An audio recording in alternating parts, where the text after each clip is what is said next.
ನಮಸ್ಕಾರ, welcome to TV Kannada. ದೇಶದಲ್ಲಿ ವಕ್ಫ್ ಬೋರ್ಡ್ಗೆ ಸಂಬಂಧಿಸಿದಂತೆ ಭಾರಿ ಚರ್ಚೆಗಳು ನಡೆಯುತ್ತಲೇ ಇವೆ. ಈಗ ಕರ್ನಾಟಕದಲ್ಲಿ ಈ ವಿಚಾರವಾಗಿ ಗೊಂದಲಗಳು ಹೆಚ್ಚಾಗಿದ್ದು, ಇದು ಪರಸ್ಪರ ರಾಜಕೀಯ ಪಕ್ಷಗಳ ಪಡಸಾಲೆಗೆ ಬಂದು ಕುಳಿತಿದೆ. ಆದ್ರೆ ಇಲ್ಲಿ ಇದಕ್ಕೂ ಮೊದಲು ವಕ್ಫ್ ಬೋರ್ಡ್ನ ಜಮೀನು ವಿವಾದ ಯಾಕೆ ಶುರುವಾಯಿತು? ಇದು ಲ್ಯಾಂಡ್ ಜಿಹಾದ? ರೈತರ ಸಾವಿರಾರು ಎಕರೆ ಭೂಮಿಯ ಮೇಲೆ ಈ ವಕ್ಫ್ ಬೋರ್ಡ್ ಯಾಕೆ ಕಣ್ಣಿಟ್ಟಿದೆ? ಇವೆಲ್ಲವನ್ನ ದಾನ ಕೊಟ್ಟಿದ್ಯಾರು? ಅಸಲಿಗೆ ವಕ್ಫ್ ಬೋರ್ಡ್ ಎಂದ್ರೆ ಏನು ಅನ್ನೋದನ್ನ ವಿವರವಾಗಿ ಮೊದಲು ನಾವು ತಿಳಿಯೋಣ. ಹಾಗಾದ್ರೆ ಈಗ ನಾವು ತೋರಿಸುವ ವರದಿಯನ್ನ ಮಿಸ್ ಮಾಡದೆ ನೀವು ನೋಡಿ. ಹೌದು, ವಕ್ಫ್ ಎಂದ್ರೆ ಇಸ್ಲಾಂ ಧರ್ಮದಲ್ಲಿ ಧಾರ್ಮಿಕ ಕಾರ್ಯಗಳಿಗಾಗಿ ನಿಗದಿಪಡಿಸಿದ ಆಸ್ತಿ. ಈ ಆಸ್ತಿಗಳನ್ನ ಮಸೀದಿಗಳ ನಿರ್ಮಾಣ, ಅರೇಬಿಕ್, ಉರ್ದು ಶಾಲೆಗಳು, ಅನಾಥಾಶ್ರಮ ಸೇರಿದಂತೆ ಹಲವು ಉದ್ದೇಶಗಳಿಗಾಗಿ ನಿರ್ವಹಣೆಗಾಗಿ ಬಳಸಲಾಗುತ್ತದೆ. ಈ ವಕ್ಫ್ ಆಸ್ತಿಗಳನ್ನ ನಿರ್ವಹಿಸುವ ಸರ್ಕಾರಿ ಸಂಸ್ಥೆಗೆ ವಕ್ಫ್ ಬೋರ್ಡ್ ಆಗಿದೆ. ಈ ವಕ್ಫ್ ಎಂದ್ರೆ ಏನು ಎಂದು ಮೊದಲು ಇಲ್ಲಿ ತಿಳಿದುಕೊಳ್ಳೋಣ. ವಕ್ಫ್ ಎಂದ್ರೆ ಏನು? ವಕ್ಫ್ ಅನ್ನೋದು ಒಂದು ಅರೇಬಿಕ್ ಪದ.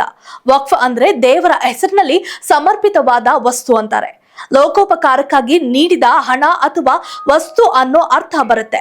ಇಲ್ಲಿ ಚರಾಸ್ತಿ ಹಾಗೂ ಚಿರಾಸ್ತಿ ಎರಡು ವಕ್ಫ್ ವ್ಯಾಪ್ತಿಗೆ ಬರುತ್ತೆ. ಈ ವಕ್ಫ್ಗೆ ಯಾವುದೇ ಮುಸ್ಲಿಂ ವ್ಯಕ್ತಿ ಹಣ, ಭೂಮಿ, ಮನೆ ಅಥವಾ ಇನ್ಯಾವುದೇ ಬೆಲೆ ಬಾಳುವ ವಸ್ತುಗಳನ್ನ ದಾನ ಮಾಡಬಹುದು.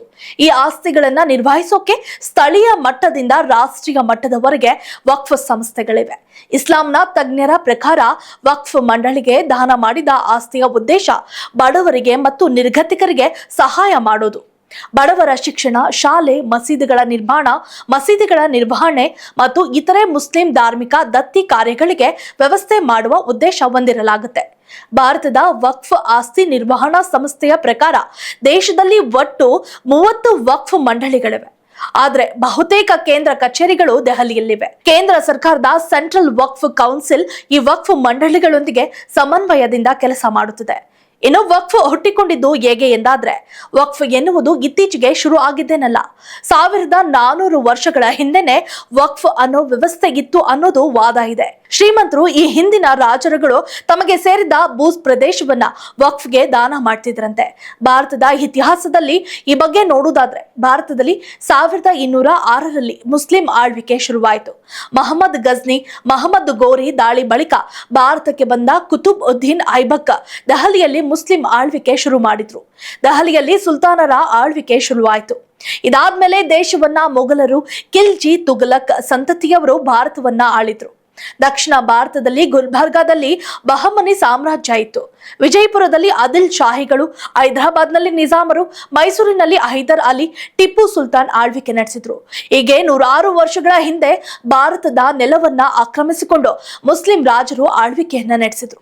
1206ರಲ್ಲಿ ಕುತುಬ್ ಉದ್ದೀನ್ ಐಬಕ್ ಭಾರತಕ್ಕೆ ಬಂದು ಸಾಮ್ರಾಜ್ಯವನ್ನ ಸ್ಥಾಪಿಸುವ ಮೊದಲು ಇಲ್ಲೆಲ್ಲ ಹಿಂದೂ ರಾಜರೇ ಇದ್ರು. ಅದಾದ್ಮೇಲೆ ಸುಮಾರು ವರ್ಷಗಳ ಕಾಲ ಮುಸ್ಲಿಂ ರಾಜರು ಭಾರತವನ್ನ ಆಕ್ರಮಿಸಿಕೊಂಡು ಆಳ್ವಿಕೆ ನಡೆಸಿದ್ರು. ಈ ಅವಧಿಯಲ್ಲಿ ಮುಸ್ಲಿಂ ರಾಜರುಗಳು ತಮ್ಮ ಧರ್ಮದ ಅನುಸಾರ ತಾವು ಆಳ್ವಿಕೆ ಮಾಡ್ತಿದ್ದ ಬಹುಪಾಲು ಜಮೀನುಗಳನ್ನ ವಕ್ಫ್ ಮಾಡಿದ್ರು. ಬ್ರಿಟಿಷರು ಭಾರತಕ್ಕೆ ಸ್ವಾತಂತ್ರ್ಯ ಕೊಟ್ಟು ವಿಭಜನೆ ಮಾಡಿದ ಮೇಲೆ ಸಾಕಷ್ಟು ಮುಸ್ಲಿಮರು ಪಾಕಿಸ್ತಾನಕ್ಕೆ ಹೋದ್ರು. ಆ ಟೈಮಲ್ಲಿ ಕೂಡ ಹಲವರು ತಮ್ಮ ಆಸ್ತಿಯನ್ನ ವಕ್ಫ್ಗೆ ದಾನ ಮಾಡಿ ಹೋಗಿದ್ರು. ಇಂದಿಗೂ ಈ ಆಸ್ತಿಯನ್ನ ರಕ್ಷಿಸುವ ಹೊಣೆ ವಕ್ಫ್ ಬೋರ್ಡ್ನದು. ಈ ಮೂಲಕ ಬ್ರಿಟಿಷರ ಕಾಲದಿಂದಲೂ ವಕ್ಫ್ ವಿವಾದ ನಡೀತಿದೆ. ಈ ಆಸ್ತಿಗಾಗಿ ಹೋರಾಟ ಕೂಡ ನಡೆಯುತ್ತಿದೆ. ಬ್ರಿಟಿಷರ ಆಳ್ವಿಕೆಯಲ್ಲಿ ವಕ್ಫ್ ಆಸ್ತಿಯ ಸ್ವಾಧೀನಕ್ಕೆ ಸಂಬಂಧಿಸಿದ ವಿವಾದವು ಲಂಡನ್ನ ಪ್ರಿವಿ ಕೌನ್ಸಿಲ್ಗೆ ತಲುಪುವಷ್ಟು ಹೆಚ್ಚಾಯಿತು. ಇದಾದ ನಂತರ ಬ್ರಿಟನ್ನಲ್ಲಿ 4 ನ್ಯಾಯಾಧೀಶರ ಪೀಠ ವಕ್ಫ್ ಆಸ್ತಿಯನ್ನೇ ಅಕ್ರಮ ಅಂತ ಘೋಷಣೆ ಮಾಡಿದ್ರು. ಆದ್ರೆ ಬ್ರಿಟನ್ನಲ್ಲಿನ ಈ ನಿರ್ಧಾರವನ್ನ ಭಾರತದಲ್ಲಿ ಇದ್ದ ಬ್ರಿಟಿಷ್ ಸರ್ಕಾರ ಅಂಗೀಕರಿಸಲಿಲ್ಲ. 1913ರಲ್ಲಿ ವಕ್ಫ್ ದೃಢೀಕರಣ ಕಾಯ್ದೆ ಜಾರಿಗೆ ತರುವ ಮೂಲಕ ಮುಸ್ಲಿಮರು ವಕ್ಫ್ ಮಂಡಳಿಯನ್ನ ಸ್ಥಾಪಿಸಿದ್ರು.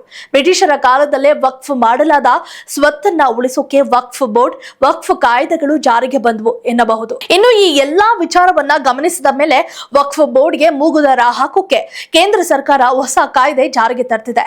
ವಕ್ಫ್ ಬೋರ್ಡ್ ಬೇಕಾಬಿಟ್ಟಿಯಾಗಿ ಆಸ್ತಿ ವಶಪಡಿಸಿಕೊಳ್ಳಬಾರದು ಎಂದು ವಕ್ಫ್ ಕಾಯ್ದೆಯನ್ನ ತಿದ್ದುಪಡಿ ಮಾಡಲು ಮುಂದಾಗಿದೆ. ಆದ್ರೆ ಮೋದಿ ಸರ್ಕಾರದ ಈ ನಿರ್ಧಾರಕ್ಕೆ ವಿಚಾರಕ್ಕೆ ಅಖಿಲ ಭಾರತ ಮುಸ್ಲಿಂ ವೈಯಕ್ತಿಕ ಕಾನೂನು ಮಂಡಳಿ ವಿರೋಧಿಸುತ್ತಿದೆ. ವಕ್ಫ್ ತಿದ್ದುಪಡಿ ಮಸೂದೆ ಜಾರಿ ಆಗಬಾರ್ದು, ನಮ್ಮ ಪ್ರಾಣ ಬೇಕಾದ್ರೂ ಕೊಡ್ತೀವಿ ಅಂತ ವಕ್ಫ್ ಬೋರ್ಡ್ ಹೇಳ್ತಿದೆ. ಹೀಗಾಗಿ ಇದು ಸದ್ಯಕ್ಕೆ ನೆನೆಗುದಿಗೆ ಬಿದ್ದಿದೆ. ಆದರೆ ಜ್ವಾಲೆ ಮಾತ್ರ ಹೊತ್ತಿ ಉರಿಯುತ್ತಿದೆ ಎನ್ನಬಹುದು. ವಕ್ಫ್ ಬೋರ್ಡ್ಗೆ ಸೇರಿದ ಜಮೀನು ವಿವಾದ ದೇಶದಲ್ಲಿ ಅಷ್ಟೇ ಅಲ್ಲ, ಕರ್ನಾಟಕದಲ್ಲೂ ಕೂಡ ಇದೆ. ಮುಸ್ಲಿಮರ ವಕ್ಫ್ ಬೋರ್ಡ್ ಸಾವಿರಾರು ಎಕರೆ ಜಮೀನುಗಳನ್ನ ತನ್ನದು ಅಂತ ಹಕ್ಕು ಮಂಡಿಸುತ್ತಿದೆ. ವಕ್ಫ್ ಬೋರ್ಡ್ ಈಗ ಲ್ಯಾಂಡ್ ಜಿಹಾದ್ ಶುರು ಮಾಡಿದೆ ಅಂತ ಬಿಜೆಪಿ ಹೋರಾಟಕ್ಕೆ ಮುಂದಾಗಿದೆ. If you like this video ಬೇಗ ಲೈಕ್ ಮಾಡಿ, ಕಾಮೆಂಟ್ ಮಾಡಿ, ಶೇರ್ ಮಾಡಿ ಹಾಗೂ ಯೋಯೋ ಟಿವಿ ಕನ್ನಡವನ್ನು ಸಬ್ಸ್ಕ್ರೈಬ್ ಮಾಡಿ.